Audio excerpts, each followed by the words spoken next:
How you do, buckaroos? Losing my light. So I've got...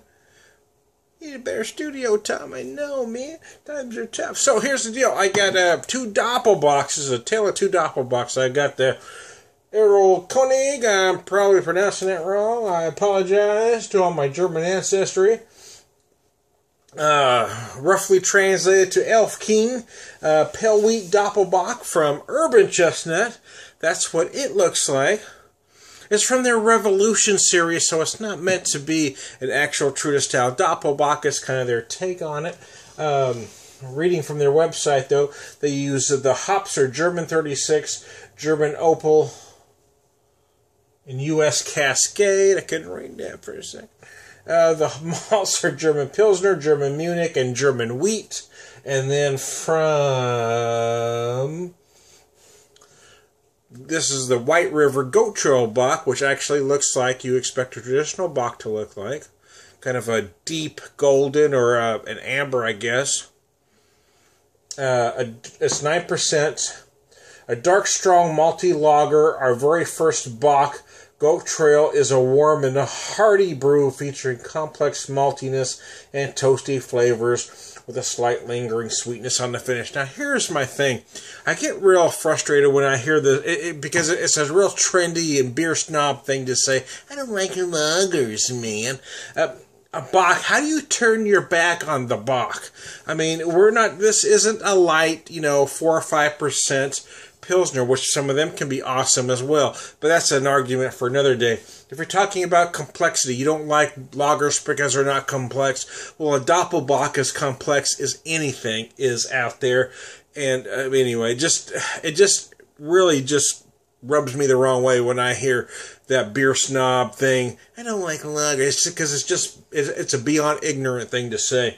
But anyway, now that I've alienated everybody, a dark, strong, malty lager. Our very first Bock, Goat Trail, is a warm and hearty brew featuring complex maltiness, toasty flavors, with a slight lingering sweetness on the finish. And that could just about describe the Doppelbock style. So I'm going to compare both of them here. The pale wheat, there's a very noticeable difference in color. Well, this is a pale wheat. I mean, damn, it's going to be different, man. The aromas, you can really smell the wheat on the pale wheat. The one that has wheat, you can smell it. Imagine that, Tom. Anyways, I'm digressing. Yeah, it does have, what you expect, something that has wheat to have in it. And yeah, I know I remarked in my video of it alone that I was detecting aromas and flavors much like a Hefeweizen, because of the wheat. I'm getting some clove-like notes, some spiciness going on.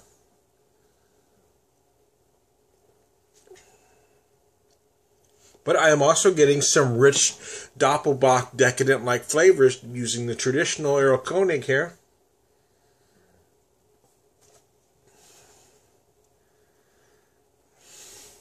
It is much sweeter.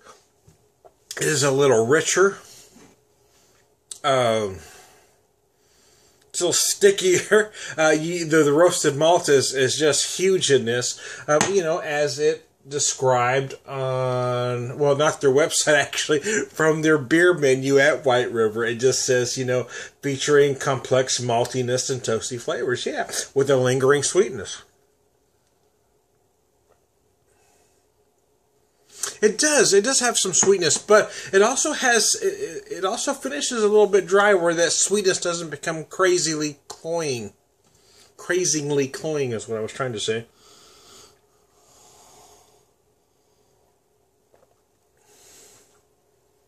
The wheat on the on the one, I don't want to mangle that name anymore. The wheat on the Urban Chestnut version here. It is 8%, so 8%, 9%. It does feel much lighter. It's probably due to the wheat.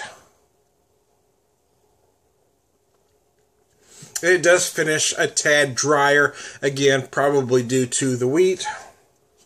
But I am tasting some banana and clove-like notes, probably due to, you guessed it, the wheat. But there are some other things going on that you expect from. I'm getting some similarities in flavors from both.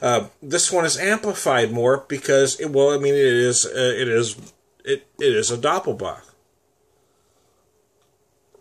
So is this one, but it's using the wheat. So it comes at it from a different direction.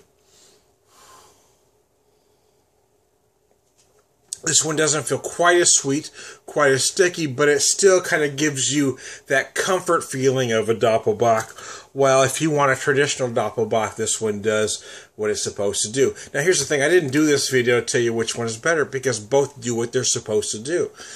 The purpose of the video was to compare differences. I was just curious what both had to offer when I did them side by side.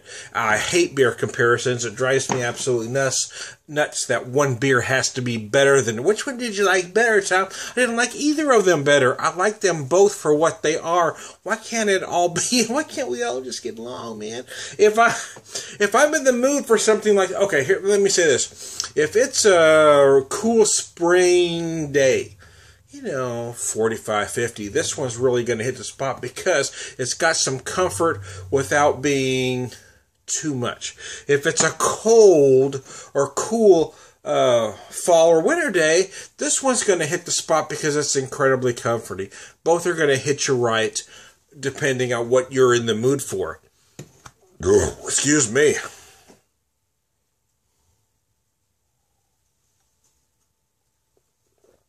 Yummy, yummy.